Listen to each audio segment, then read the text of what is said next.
A young man returns home and discovers on the carpet in the living room his own body. Next to it lies an envelope with the inscription, "Look at me." The initial shock is replaced by curiosity as Alex finds a flash drive in the envelope, which he immediately plugs into his computer and on the screen sees just himself. The second Alex reassures himself he is not high and has not gone insane and advises to listen carefully. Thus, it all started with men in black coming to his house. Rebecca, an employee of a private scientific research institute of advanced technologies which cooperates with the National Security Agency of the USA, has a very tempting offer for Alex.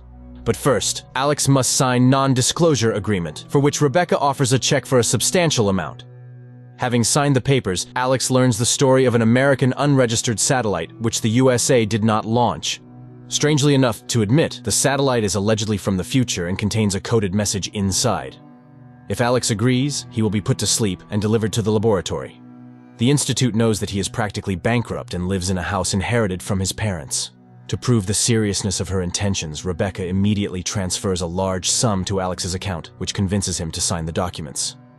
The next day, he is put in a car, given an injection, after which he falls asleep and only comes to his senses in a closed, secret place.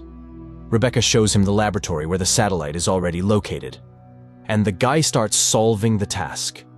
5 weeks pass, but there are no results yet. Rebecca suggests Alex take a day off, but the guy does not need it. One day, he is visited by a vision in which a young woman decodes the same task. After that, Alex bleeds from his nose. Later, he finds the name of this woman written on the frame of the bed. Soon, Alex manages to decrypt part of the code, which contains drawings of an unknown device. Rebecca announces the end of his work and informs him that he will be taken home. Alex comes to his senses at home late at night. He feels ill, which he attributes to fatigue and stress. But after a few days, the malaise intensified, and he began to be haunted by persistent hallucinations. And one day, 2 strange-looking men appear on the threshold of his house, wanting to know why he agreed to decrypt the code. Alex does not understand, because decryption is just his job, which pays well. The men continue to press Alex with questions about morality. Don't the consequences of his work bother him, since the device to be created from the decrypted drawings will be the most powerful weapon in the world?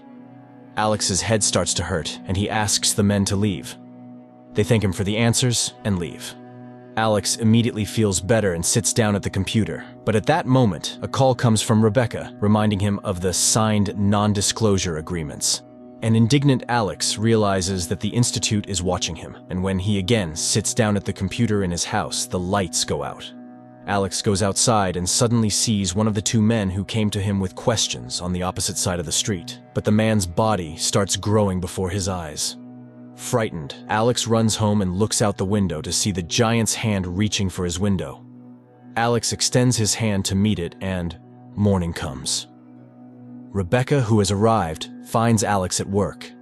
He tries to explain that humanity lives in 2-dimensional space, and his recent guests are a highly developed civilization that exists not only in space but also in time. They can be in this room but earlier or later, and they can watch what is happening through some kind of window in time. Alex tries to convey to Rebecca the danger of the device they are building, which can start World War III. Then the woman informs him that she knows about his illness, a brain tumor. The guy blames the institute, which placed him in a room with a radioactive satellite, causing a tumor to develop in his brain, and insists on stopping the construction of the device. Alex, in the present, pulls his dead body out of the house and buries it in the forest, then returns to the computer and continues to listen to the story from his future self. Alex, in the future, regrets that they did not want to listen to him because he understood that something ominous was coming. Then he remembers the woman. She is cryptographer.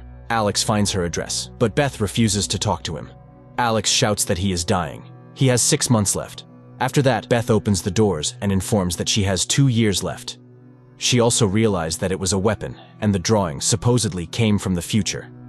There is another person, Schieferman, who communicates with her through the computer and sends her tasks, which she solves when she feels normal. Beth starts feeling unwell, so a man takes her to the bedroom, while he goes downstairs, where it seems like he sees the girl's life in the mirrors. There she is, saying goodbye to her beloved in military uniform. There his comrades inform her of terrible news, and there she is with a handful of pills in her hand, trying to leave this life. But then his attention is captured by a message from Schieferman appearing on the computer monitor. Alex responds, but Schieferman quickly realizes that it's not Beth and disconnects. The man then grabs a pack of printed papers with tasks previously given by Schieferman. In the morning, Beth finds him on her sofa with the papers glued together. The guy points out to her that all this are pieces of a puzzle which, when assembled, can give an answer. Schieferman clearly doesn't work at the Institute. Alex asks Beth to help stop the creation of a death machine. The girl reports that she fell ill specifically after working with the satellite. She started having hallucinations and began thinking about a message from the future. What if it's possible to contact the sender? She began to hear the voices of the dead and one day heard her own voice. She also saw aliens, though she doesn't believe in them, and asks Alex to leave. Alex goes home, where people in black are waiting for him. Rebecca orders him not to meet with Beth anymore and urges him to use the remaining time wisely. Angered, the guy sends the guests to hell, and upon entering the house discovers that all his papers with conclusions have disappeared. Meanwhile, Beth sees a bright light at her house, which makes her feel sick. The woman screams in fear and tries to hide. Alex tries to drown his thoughts in alcohol when a message from Schieferman arrives on his computer. The guy is sure that Rebecca is hiding behind this nickname, but the interlocutor denies it. At that moment, the doorbell rings. Beth is on the threshold. It turns out that Schieferman directed Beth here and sent her the blueprints of a device capable of destroying the technology from the future. The couple begins developing a virus capable of destroying the machine being created from the blueprints they decrypted through the computer. But the next morning, Rebecca bursts into Alex's house. Representatives of the Institute know about their work and are already on their way there. She gives the name of the Institute's founder and orders to go to him as soon as possible. She is Schieferman and hope to destroy the device with their help. Then cars approach Alex's house. The couple escapes through the back exit. Rebecca is caught, given an injection, and thrown into a car. Meanwhile, all the gas burners in the kitchen are opened. In the evening, Alex and Beth arrive at scientist Miles, who immediately recognizes both of them, as he has always followed their work. The thing is, this satellite was not the only one. There was another, which orbited Earth for about 400 years. Apparently, unknown beings from the future were waiting for Earthlings to grow up, fly into space, and be able to decrypt their message. The ancient satellite also contained blueprints of a machine, whose purpose was to limit the evolution of humanity within the third dimension. But when Miles announced his discovery, he was laughed at. He also developed a tumor, luckily not fatal. He is sure that aliens are capable of existing in several dimensions. They do not perceive time in a linear form as humans do. And the second device, which is now being created at the Institute, will likely provide them access to the human dimension. So far, they are like watching a videotape where humans are movie characters. With the help of the first device, they can watch this movie, but cannot change what is happening. But the second will allow changing the existing reality. Miles is just beginning to understand the essence of this process, but cannot explain everything completely. After all, even the appearance of the aliens is formed by the human brain itself. And by the way, he has been in contact with a huge alien visible only to him, living in his garden for more than 30 years. Miles constantly looks at it, causing his brain to adapt and begin to see the true appearance of the humanoid. But his guests see no one. Miles is sure that the tumor in their heads is the aliens' help so that people could perceive their reality. Alex suggests simply smashing the device with a hammer, but where is the guarantee that they will not restore it in the Institute? So all data on the server needs to be erased, although no one even knows the location of the Institute. But Miles reminds that he is one of its founders, and he pulls out a map with a detailed plan of the Institute. At that moment, a loud bang is heard at the door. The couple runs away, while Miles tries to calm down the raging alien.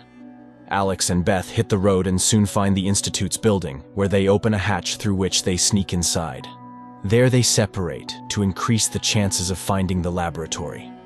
Alex witnesses the strange behavior of a guard who constantly returns backward and realizes that time inside the Institute is looped. Beth also falls into this loop. Realizing the futility of her attempts to go further, the girl activates the bomb. But because of the time loop, she is unable to leave the dangerous place. Alex goes into a dark room and tries to carry the bomb further when he is overtaken by an alien and literally disintegrates the man into small particles. A minute later, Alex finds himself tied to a table. Opposite him sits a humanoid. Alex thinks he has died, but the alien denies his belief. They are simply curious about the human appearance and their experience of time. Linear time for aliens is incomprehensible and tedious, a labor-intensive cycle of empty beliefs. Humans are like in a trap, forced to constantly go through the same thing. Aliens, on the other hand, exist outside of time and space. They are in every moment. Therefore, causal connection and sequence of actions for them is a mystery. What will happen if a human no longer has to wait for something? Alex realizes humans will become similar to the appearance of aliens, but the familiar personality, the ego, dies in the moment. The alien is surprised. Death is natural, but man hides and distances himself from it. Time determines everything for a human. It is both a giver and a thief. A human sees the world as he imagined it, and what will happen when the source of projection disappears. Even with the eternity of self-analysis, man will not understand the difference between reality and illusion. With each newly born, a new reality comes. Therefore, a person always stands before a choice. Alex feels very bad, and then the alien offers to return to the moment before the guy got sick, with the information he now has. Alex decides that he would not have gone to work at the Institute and would have stopped all this. The alien is surprised. Why would he change his behavior if he's not able to change the situation? And then Alex admits, people do not choose what will happen. The humanoid insists, will his return to the past make a difference? Can something change? And immediately, the guy finds himself in his home, in front of the computer. He records this flash drive, realizing that nothing can be changed. The world may disappear tomorrow, but this is not news. Everything has already happened. Everything ended before it began. He puts the flash drive in an envelope and falls to the floor. The last words on the flash drive are about Alex in the past, warning Beth, and he drives to the girl's house, while Alex from the future, in his last words, asks to forget about everything and live on. Quite an interesting movie that makes you think, what if the concept of time really does not exist, and we live only here and now in one single moment? Who made us believe that there is a past and a future? And is it true that a person does foolish things, not thinking about how his thoughts and actions change his own future? Friends, write your opinion in the comments.